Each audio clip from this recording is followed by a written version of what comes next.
cut these tiles into quarters and then into quarters again, so into 16ths.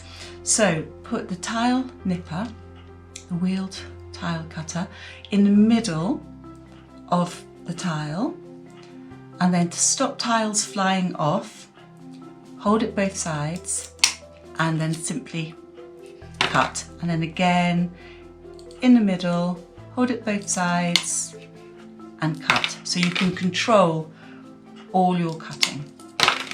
And then we're going to cut these again into little quarters. And even though the tile's small, you can still hold it both sides and you won't nip your fingers because the cutters don't meet in the middle, so they're quite safe. So in the middle, cut and cut. And you want to make sure that your tile nippers, that you hold them down the bottom. Your hand will naturally want to go up to the top, but you won't have enough strength to do lots of cutting. So make sure your hands are in these grooves and these wheels are facing in. So a few more.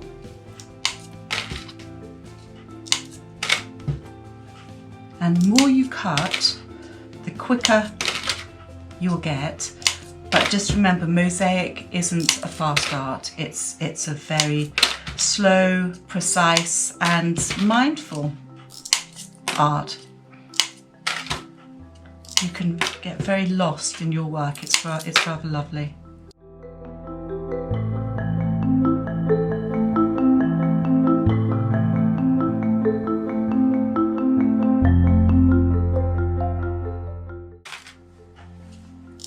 And now I'm going to cut these. Sometimes you can cut them in half, hold on to them, and then put a tile nipper right in the middle of both the cuts, and you can cut.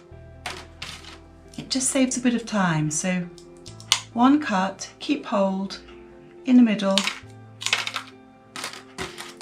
Doesn't always work, but every now and again it's just a quicker way.